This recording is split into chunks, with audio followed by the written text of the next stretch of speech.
This here is what we call the Rebel Command vehicle. This is my own personal vehicle, and it started out life as a 2007 Jeep Wrangler. Since then, it's gone through a bunch of changes. I think the only thing 2007 on it right now is about the body and the chassis.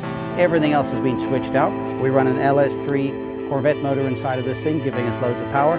It's a Chevy motor. It's a championship motor to be running. They're very reliable. In addition to that, we have some incredible suspension components on this vehicle. So what you see up here is our dual shock system. We call it our DSS kit. And what it is on this particular vehicle is 3.0 coilovers and 3.0 triple bypass king shocks. Those are hooked up to some axles. Those axles are Curry Dana 70 axles, both front and rear. And included in that, we've got some hydraulic steering as well. Those are big bad axles underneath there, Dana 70s. They're made super wide to our specifications. They're huge, massive, high pinions, and you can see the actual differential is rotated up to give you the most amount of ground clearance of any axle out there. Also hooked up there some PSE steering. That's a hydraulic steering. It helps you inside of the rocks. When you're up against something really tough, something's going to move, the rock's going to move, or the Jeep's going to move, but your arms are going to be able to turn the wheel. All right, so what you're looking at right there are some Raceline wheels. Those are 6-lug. We have the axles built with 6 lugs to make them a little bit stronger as well.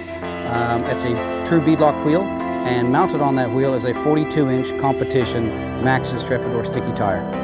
So on these fenders, what we do is we run aluminum fenders. I want to keep this vehicle as light as possible, and I'm not too worried about hitting these fenders because the axles are made so wide. If I was, we'd be running steel fenders so we can bounce off of them. The odds of hitting this fender are pretty slim. But these are nice and aluminum ones. They're kept lightweight. The bumpers are aluminum, and the sliders themselves are going to be made out of steel. So these vehicles don't come with this particular motor. That is a Corvette LS3 inside of there. It puts out around 450 horsepower, which is plenty of ponies to move these big wheels and tires. It's also very reliable horsepower.